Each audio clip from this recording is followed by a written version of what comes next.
جمعيات بدبي بالإمارات، في جمعيات بالإمارات. كنتوا عارفين هذا الشيء؟ اليوم رح نتعرف على ماي، وماي رح تخبرنا عن روم تو ريد، جمعية عالمية وعندها مكاتبها الأساسية بدبي. ومش بس هيك، رح تخبرنا عن هون هيومانيتيريان فيلج وكل الجمعيات اللي شايفينهم وراي كيف هن بدبي، شو بيعملوا، كيف بيشتغلوا، كيف بيعملوا فند ريزنج بالإمارات، كل التفاصيل مع ماي. So, Room to Read is an international NGO. Next year we will turn 25 years. Our headquarters is in San Francisco, but we have offices worldwide in all major cities. New York, Sydney, Tokyo, Zurich, London, and recently Dubai. We established this office in 2022. We support children improve their literacy and reading skills. We are keen on children in low-income communities to grow loving reading so they become a long life learners. We also support girls who are at risk of dropping out of high school. So far we have supported 45 million children in 24 different countries. And we can't wait to support more children, especially with our 25th anniversary. My name is Mai Farouk. I joined Room to Read early 2023 here in Dubai. I'm the development manager for the Middle East. Our office in Dubai is established in Dubai Humanitarian City, where we are having this conversation. Dubai Humanitarian City is a humanitarian hub that hosts UN offices and international NGOs that are keen on creating partnerships and development in the Middle East and in the UAE. In addition to the office facility that we are in, there are warehouse facilities where humanitarian aid is stored for organizations like World Food Program, like UNHCR. Dubai has a central location, and we are very close to Maktoum Airport.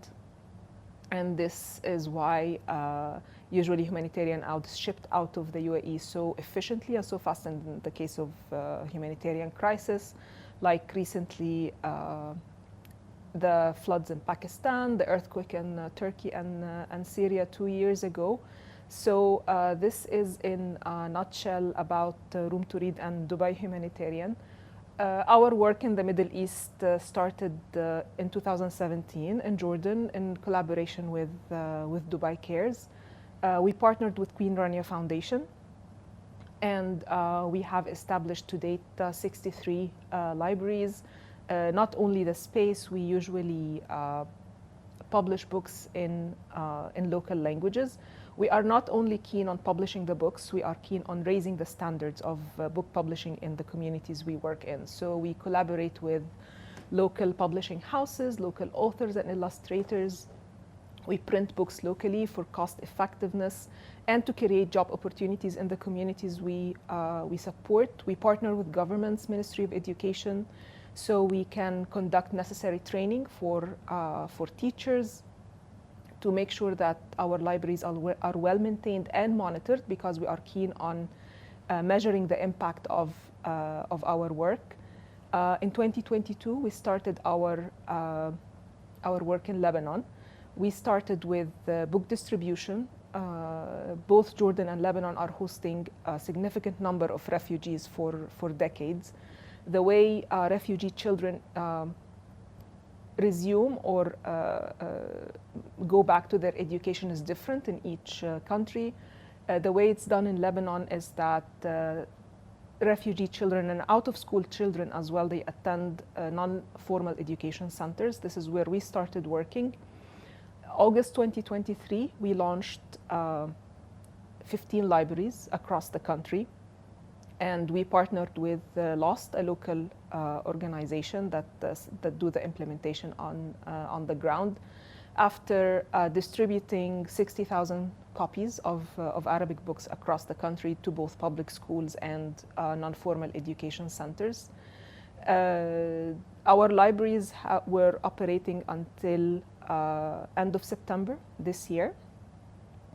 And during the past year, during the crisis, and since the internal displacement started from the south, we were grateful that the libraries were open. They were hosting children who are not enrolled in the non-formal education centers, and they were taking refuge in the libraries, trying to help them cope. We have done social emotional learning training for our teachers in these centers in order to be able to support the enrolled children and the displaced children as well.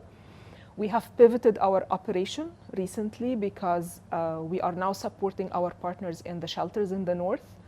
We are doing emergency pack distribution that includes books, coloring pads, that also include emergency food packs for children in these shelters, and we are doing the training for the teachers as well in these shelters.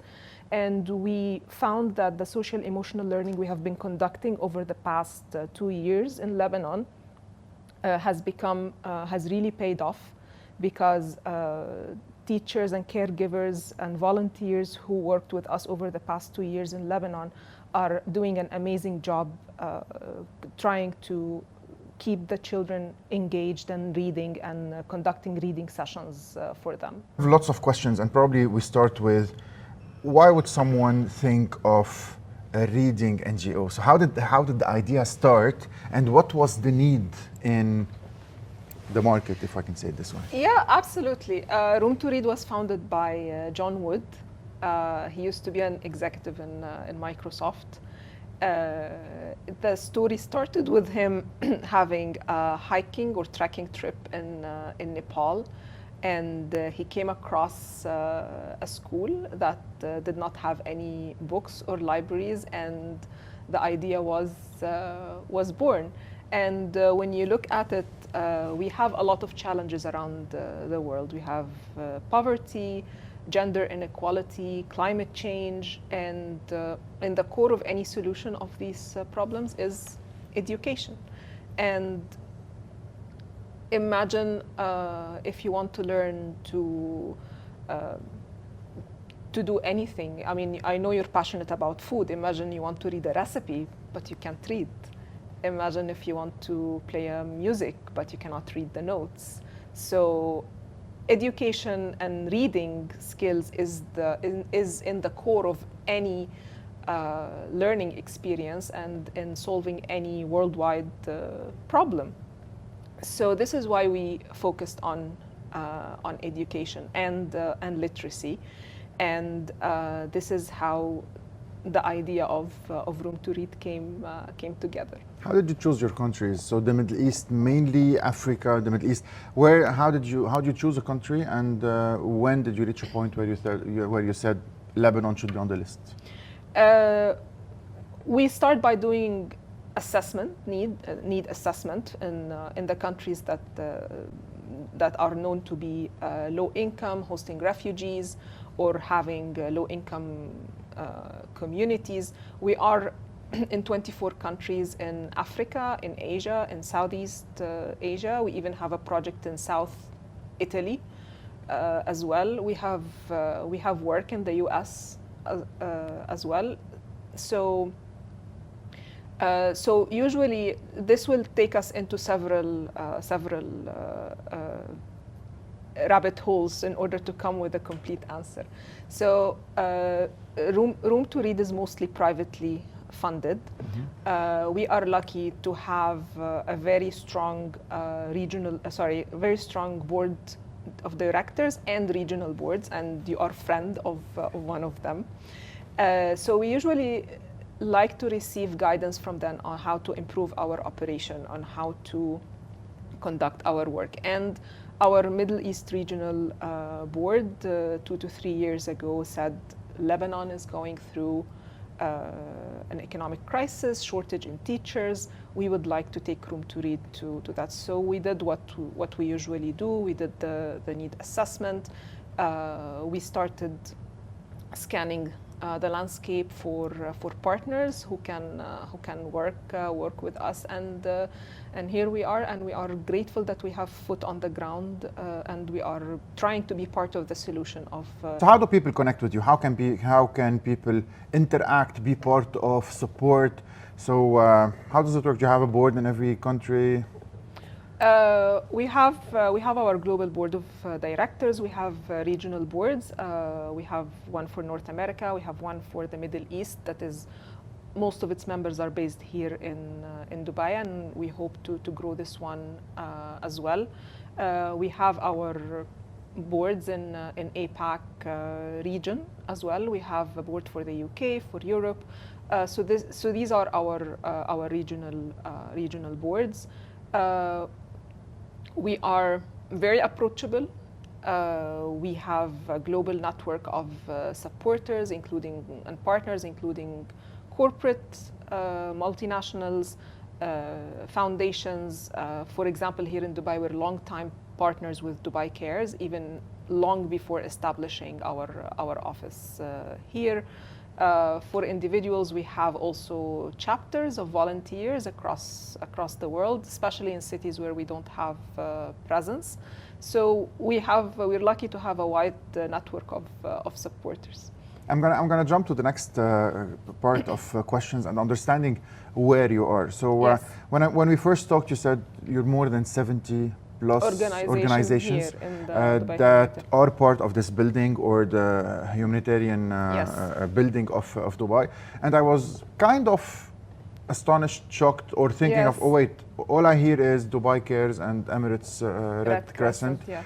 Which are mainly the two major government-funded or government-supported Yes. organization. But yes, there are others. Yes, there are others.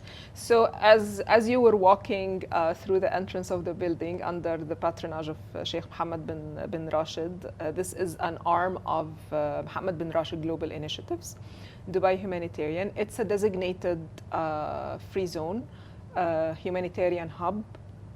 It provides UN agencies and international NGOs not only a space but a framework in order to conduct our work, our fundraising in a compliant way with the UAE's laws and regulation. And you're allowed to work inside the UAE and outside of it?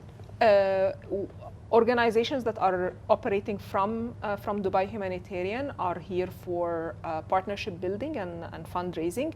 We don't have programs on UAE soil, but we are here for to use the warehouse facility for aid storage and shipment, because they have a massive logistics hub that they support organizations that work in humanitarian response. You know what interests us probably during the last couple of months and the problems happening in the Middle East, if a group of Palestinians or a group of Lebanese would love to raise funds for Lebanon, they can partner with one of your organizations and do that? Yes, so we can partner with corporates, with retail stores, with restaurants, and we can design a campaign and we get the proper approvals for it, raise the funds, submit a financial report for it to the Free Zone Authority here, and support the cause that we are passionate about. Anyone can come up with the appropriate papers and open up an NGO in this region, or the NGO needs to be internationally registered first? There are NGOs that are branches of international NGOs like Room to Read. There are other NGOs that have been solely established within the free zone or incubated within Dubai Humanitarian and don't have other presence. Back to Room to Read. Room to Read's dream in 5 years? Oh, in 5 years, this is a big question, because we are in the midst of announcing our new strategy with the 25th anniversary. In a nutshell, our objective is to support and reach more children quicker and more effectively. So we 45 million children in 2024. We are already ahead of our target. So we are setting new higher standards and higher targets for ourselves. So the mindset is very clear. The mindset is educating children before they go to, I won't say to war, they would go to life, to fighting life, and educating them on the basics of how to read, what to read, how to educate yourself, and instead of going and just listening to what the elder would say. And you're looking at the original core of building the generation of the future, instead of only thinking probably of feeding them or... Exactly. So our priority and our focus is education, literacy, because again, if you can't read, you can't learn, you can't navigate life.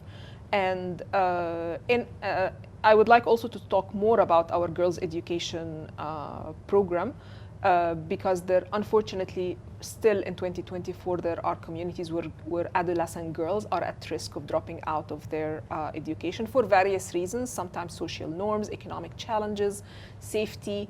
So we want to also make sure that girls are well educated, because when women are not educated, the community is not educated, the children are not educated.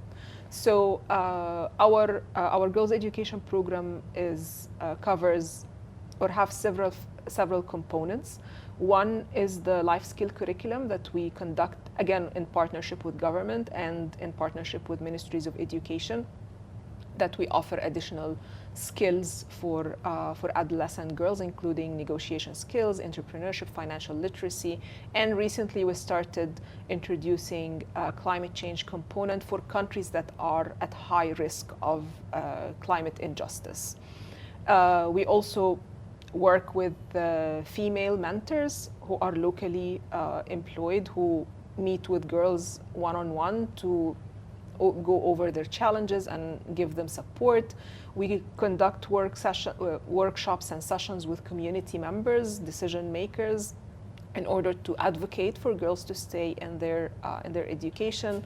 When the challenge or girls are taken out of school for economic reason, we try to support financially, whether it's by providing uniforms, school books, paying the school fees, making sure that girls can get to their schools, because sometimes the daily trip from home to school is not safe. So there are different components that we try, again, need assessment, and then working within the cultural context that we are working. 25 years in the making, have you witnessed people reading less or more, and you think people are still reading? There is still a way for books and paper? We think that book lovers are still out there, not only about the children that we work with, but even Room to Read employees are book lovers themselves. And we usually start our meetings by what was the latest book you read, what book that you recommend. So we are all book lovers in Room to Read, and we think there are more out there. So one thing that I personally like about the development sector, especially that I worked across multiple sectors since I graduated, is that we're not competitors. We always help each other. This is a global observation worldwide, and specifically to Dubai, because it's an emerging market for most organizations, and the scene is evolving. So there is something new happening every day. So we always pick up the phone and ask each other, how did you do about this particular issue or task, or did you receive this requirement? How did you do it? So we're always comparing notes and supporting each other. And we basically want to see each other succeed in the sector, because we know when someone succeeds, it means that more people are supported, and that they need that support. So this is one thing I enjoy working in the field for, is that we're not competing. So one of the stories that I personally like to share is our project in Jordan. We partnered with the Queen Rania Foundation We started in 2017 with book distribution with Dubai Cares. And then we started working with the community, again, developing more Arabic titles with local authors that are relevant to the cultural context. And we started building the libraries across public schools. Public schools in Jordan, they work 2 shifts. The evening shift or the afternoon shift accommodates refugee children. So actually the schools are supporting more children than any other place in the world. We are really proud to share that after establishing 43 libraries, the Ministry of Education would like to take our model and implement it across the country in 1,000 schools. So we are really happy to see this is the model that we want to replicate, is that it's a successful model, shows evidence and shows results, and it's adopted locally whether by the schools, local organizations, or the government and Ministry of Education to scale it up so it can help more children. So in Lebanon, we started our project there in 2022. We started with book distribution. We opened the libraries in August 2023, 15 libraries across the country in non-formal education centers to support out-of-school Lebanese children and refugees as well. And with the ongoing crisis and all the internal displacement, we pivoted our operation. We are now working with our local partners in the shelters in the north, where most of the displaced families are. Some of them that we previously supported, some of them we are supporting for the first time. And we are focused on keeping children involved and learning. It's not only important for them to continue their education and not to disconnect from their learning, because this is a critical age where they learn how to read. But also it's important for their social and emotional sanity. It helps them to cope with the emergency. It helps them cope with the stress that comes with the displacement. So this is not only for education, but also for social and emotional well-being of the displaced children. If you want to learn more about Room to Read, you can visit our site, roomtoread.org, or you can reach out to me. I am based in Dubai. You can find my contacts on Dubai Humanitarian website, dubaihumanitarian.ae.